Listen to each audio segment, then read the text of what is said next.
Tupac made an erratic move and began to reach down beneath his seat. It was the first and only time in my life that I could relate to the police command, keep your hands where I could see them.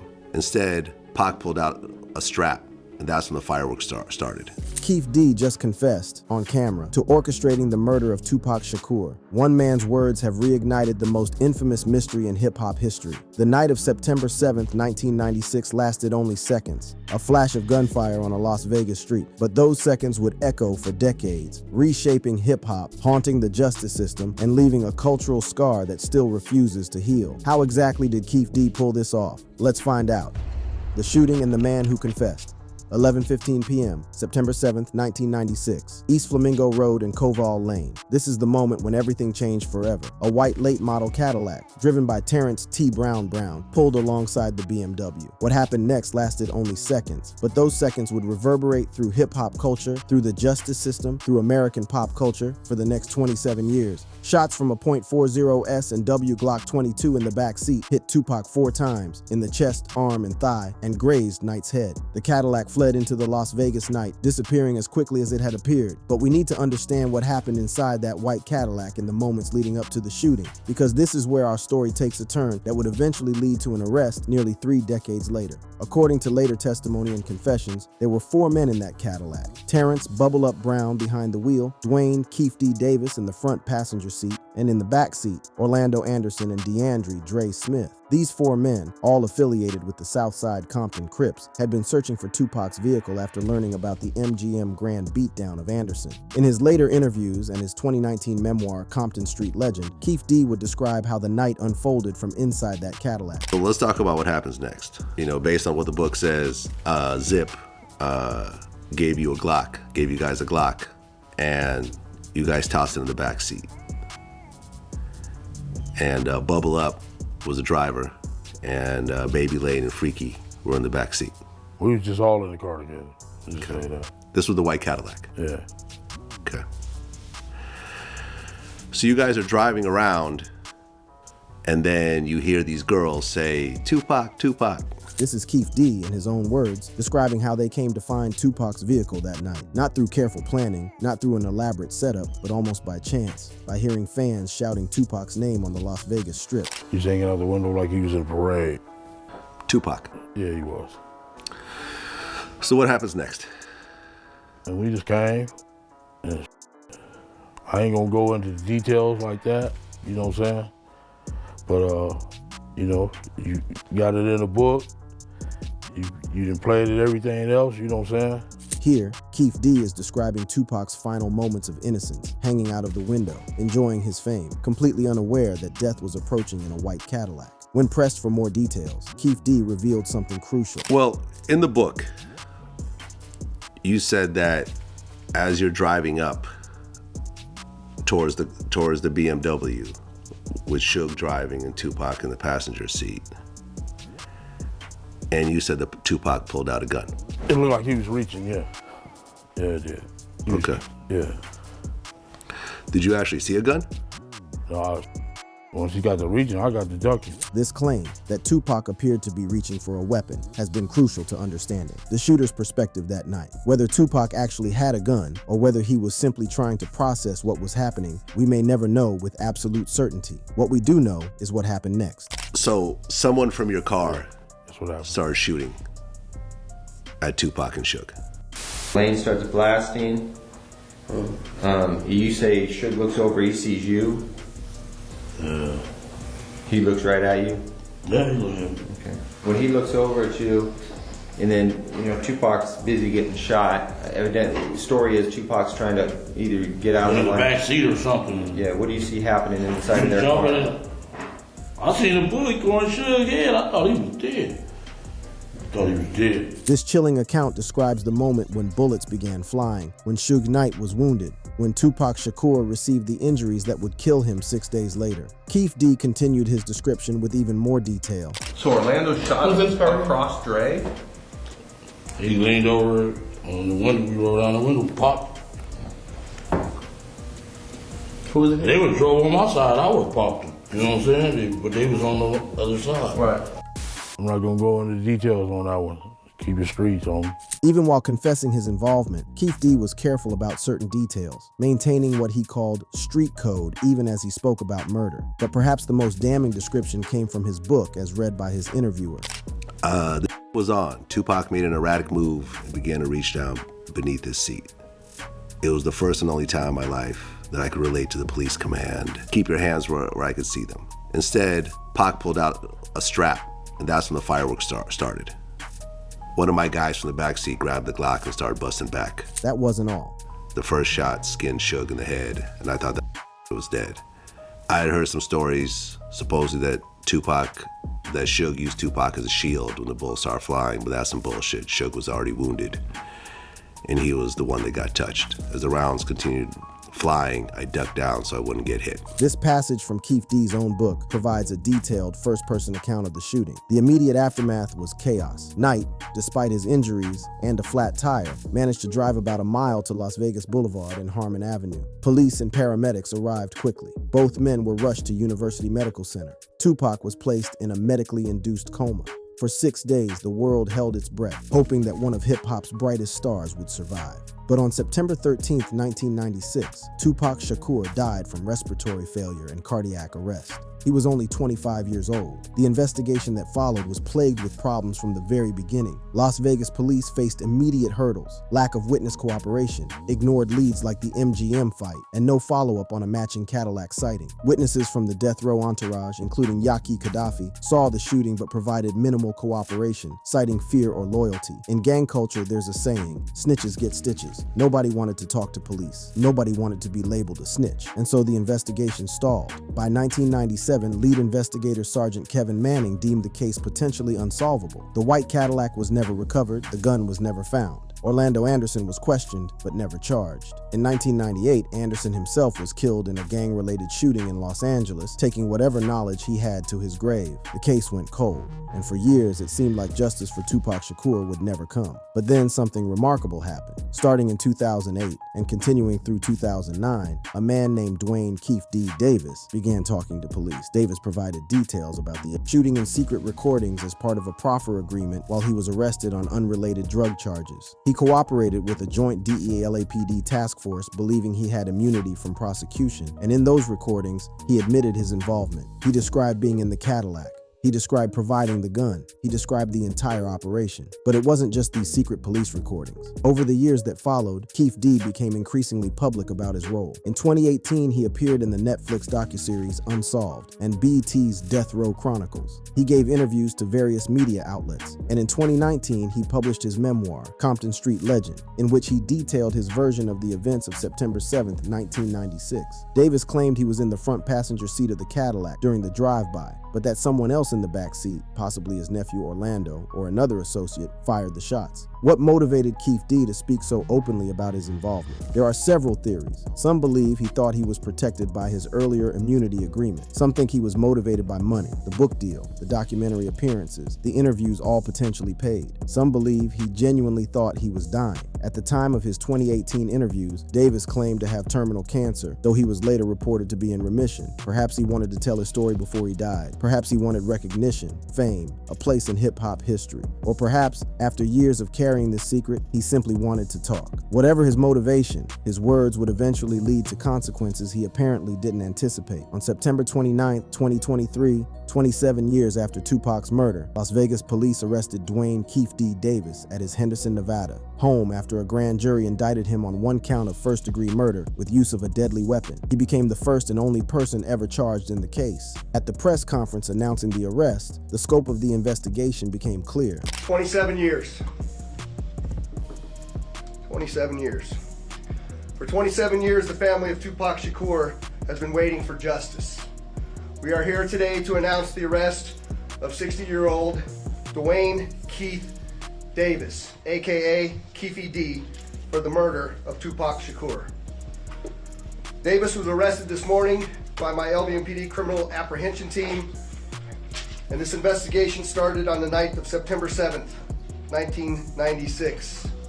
It is far from over. The emotional weight of those words, 27 years, cannot be overstated. The authorities explained how they finally moved forward with the case. Mr. Davis's own words reinvigorated our case in 2018. I'm gonna give you some of those details, and I'm gonna introduce to you our homicide lieutenant, Jason Johansson, and he will provide you many of the details on how we got here today. It was Keefe D's own admissions, his own public statements, his own book that ultimately led to his arrest. Prosecutors argue that Davis orchestrated the attack as retaliation for the MGM fight, supplying the .40 caliber Glock pistol used in the shooting. They claim he was the shot caller, the person who organized and directed the operation, even if he didn't personally pull the trigger. Under Nevada law, you can be charged with a crime whether you're directly involved or whether you're an aide or an abettor. The district attorney explained this at the press conference using an analogy about a bank robbery. One person goes in with a gun, another person drives the getaway car. Both are equally guilty.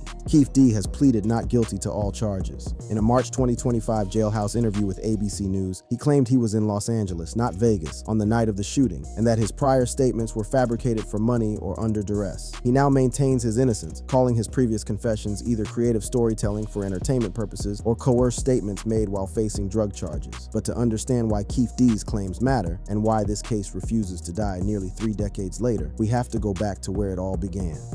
The night that changed hip-hop forever. September 7th, 1996, Las Vegas, Nevada. The night Tupac Shakur attended a boxing match, got into a fight with a rival gang member, and was later targeted in a drive-by shooting that led to his death 6 days later. This wasn't just another evening in Sin City. This was the night that would forever alter the landscape of hip-hop, leaving behind a mystery that would haunt investigators, fans, and music historians for nearly 3 decades. To truly understand what happened on that fateful night, we need to comprehend the powder keg that was ready to explode. Tupac Shakur's death occurred amid the height of the East Coast-West Coast rap rivalry, a feud that had transformed from competitive banter between regional artists into something far more dangerous, far more deadly. The 1990s marked a golden yet tumultuous era for hip-hop, with the East Coast-West Coast feud symbolizing regional pride, commercial competition, and street-level violence. At the center of this storm were 2 powerhouse record labels that would come to represent not just different coasts, but different philosophies, different sounds, and unfortunately, different gang affiliations. On the East Coast, you had Bad Boy Records, founded by Sean Combs in 1993 and propelled by artists like the Notorious Big on the West Coast, stood Death Row Records, established by Suge Knight in 1991 and featuring Dr. Dre, Snoop Dogg, and later Tupac Shakur. But this rivalry wasn't just about music or regional pride. It was about something far more sinister. Gang affiliations played a pivotal role. Death Row was linked to the mob Piru Bloods, while rivals like the South Side Compton Crips had ongoing conflicts. The music industry and the streets had become dangerously intertwined, and Tupac Shakur found himself right at the intersection of both worlds. Tupac himself was a fascinating figure in this drama. Originally from the East Coast, born in Harlem in 1971, he had risen to fame with albums like Tupacalypse Now in 1991. But by 1995, his life had taken a dramatic turn. After facing legal troubles, including a sexual assault conviction, Tupac found himself in prison. That's when Death Row Records CEO, Suge Knight, made a move that would change everything. Knight bailed him out for $1.4 million in exchange for signing with Death Row, intensifying the already volatile feud between the coasts. But there was more to Tupac's anger than just business competition. On November 30th, 1994, an incident occurred that would fuel his rage for the rest of his life. Tupac was shot 5 times at Quad Studios in New York, where he was robbed. He survived, but he walked away from that night convinced of something that would drive his actions for years to come. Tupac accused Biggie and Combs of orchestrating his shooting, claims that both men vehemently denied. Biggie insisted he was recording upstairs when the shooting happened, but Tupac never believed him. This incident, more than anything else, transformed a professional rivalry into something deeply, intensely personal. The tension continued to escalate throughout 1995 and into 1996. At the Source Awards on August 3rd, 1995, Suge Knight took the stage to accept an award and made a statement that would echo through hip-hop history. First of all, I'd like to thank God. Second of all, I'd like to thank my whole entire Death Row family on both sides, you know what I'm saying? I'd like to tell Tupac keep his guards up, we ride with him.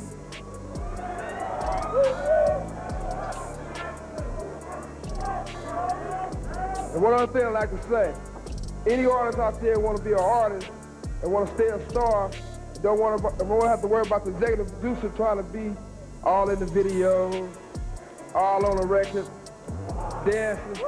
Come to Death Row. This was a direct shot at Diddy, and everyone in that room knew it. Knight's infamous jab at Combs at the 1995 Source Awards was mocking Combs, escalating tensions to a boiling point. Then came Tupac's musical response. On June 4th, 1996, he released Hit 'Em Up, a diss track so venomous, so personal, that it's still considered one of the most brutal in hip-hop history. The track mocked Biggie and threatened Bad Boy affiliates. In it, Tupac didn't just attack his rivals lyrically. He made it personal. He made it about street credibility. He made it about survival. The rivalry had moved far beyond music into something that felt inevitable, something that felt like it could only end one way. By September of 1996, the situation had reached a critical point. Earlier that year in July, something happened that would set the stage for the tragic events of September 7th. A robbery attempt on death row associate Trayvon Trey Lane by Orlando Anderson and other Crips at a California mall had occurred, creating a debt that needed to be settled in the streets. Orlando Anderson was a member of the Southside Compton Crips, and this incident put him directly in the crosshairs of Death Row's Bloods-affiliated crew. Now let's talk about September 7th, 1996, in detail. Tupac arrived in Las Vegas for the Mike Tyson versus Bruce Seldon boxing match at the MGM Grand, a celebrity-packed event that drew figures from music and sports. He was accompanied by Suge Knight and an entourage, and the evening began festively. Tupac was in good spirits, excited about the fight, excited about the after-party that was planned at Club 662. But everything changed in the MGM Grand lobby shortly after the fight ended around 8:30 p.m. What happened next has been captured on surveillance footage and witnessed by numerous people. Around 9 p.m. in the MGM lobby, Trey Lane spotted Orlando Anderson and alerted Tupac. This was the moment when everything that had been building up, all the tension, all the rivalry, all the street politics came crashing together. Tupac confronted Anderson, and according to witnesses, he asked if Anderson was from the Southside Crips, then punched him. It wasn't just Tupac. Knight and others joined in, assaulting Anderson while hotel security intervened. After the altercation, life continued. Around 9:30 to 10:30 p.m., Tupac returned to his room at the Luxor Hotel. He told his girlfriend, Kidada Jones, about the fight. He changed his clothes. He prepared for what should have been a celebratory evening, heading to Club 662 for a charity performance. Everything seemed to be moving forward normally. The fight at the MGM was over. Security had broken it up. Orlando Anderson had left. But in the streets of Compton and Los Angeles, word was spreading. The Southside Compton Crips now knew that one of their own had been jumped, beaten, humiliated on camera in front of the entire hip-hop world. In gang culture, this kind of disrespect demands a response. It demands retaliation. Around 10:45 p.m., Tupac and Knight left the Luxor in a black 1996 BMW 750 IL, part of a 10-car death row entourage. Tupac's bodyguard, Frank Alexander, was driving separately, a decision that Alexander would later claim was made at the direction of Reggie Wright Jr., death row's head of security. This detail would become important in later conspiracy theories, but at the time it seemed like just another night in the life of a superstar. Between 11 o'clock and 11:05 p.m., something routine happened that would later seem almost surreal in its normalcy. Las Vegas Police Bike Patrol stopped the BMW on Las Vegas Boulevard for loud music and missing license plates. The plates were found in the trunk. No citation was issued, and they were released quickly. Tupac and Suge were on their way again, heading toward what should have been a night of celebration. Then at 11:10 p.m., another seemingly innocent moment occurred. At a red light at East Flamingo Road and Koval Lane, near the Maxim Hotel, women in a vehicle began flirting with Tupac. He was hanging out of the window, basking in the attention, inviting them to Club 662. He was in parade mode, enjoying his celebrity, enjoying the moment. He had no idea that death was about to pull up beside him. The conspiracy theories and the road to trial. As Keefe D's arrest and his subsequent legal strategy have opened up a Pandora's box of conspiracy theories, alternative narratives, and finger-pointing that extends far beyond a simple gang retaliation story. The case that seems straightforward, gang member confesses to orchestrating a murder, has evolved into something far more complex, involving allegations against music moguls, security personnel, and even suggestions of an inside job. Let's start with perhaps the most explosive allegation that has emerged from this case, the claim that Sean Diddy Combs, the founder of Bad Boy Records, was somehow involved in Tupac's murder. Dwayne Keefe D. Davis's claims implicating Sean Diddy Combs in Tupac Shakur's 1996 murder stem from unproven allegations of a $1 million bounty tied to the intense 1990s East-West hip-hop rivalry. In his police interviews from 2008 to 2009, his 2019 memoir, and various media appearances, Davis alleged that Combs offered $1 million to eliminate Tupac and Knight amid the rivalry. According to Davis's account, Combs first voiced voiced enmity toward Knight and Tupac during a 1995 Summer Jam tour stop in Anaheim, saying he would give anything for those dudes' heads amid escalating threats following the death of Big Jake Robles, a Death Row affiliate killed at an Atlanta party. Davis claimed there was a private meeting at Greenblatt's Deli in Los Angeles where Combs specified a $1 million bounty for Big CEO Knight and Pac Tupac. According to Davis, Combs' associate Eric Von Zip Martin provided the gun, and days after the shooting, Martin reportedly confirmed Combs' satisfaction, asking, "Was that us?" These are serious allegations, explosive claims that would connect one of hip-hop's most successful moguls to one of its most infamous murders. But here's the crucial part. Combs has consistently denied involvement, calling the claims pure fiction and pursuing defamation suits against accusers. Las Vegas police have never named him a suspect, and no charges have been filed against him in relation to Tupac's murder.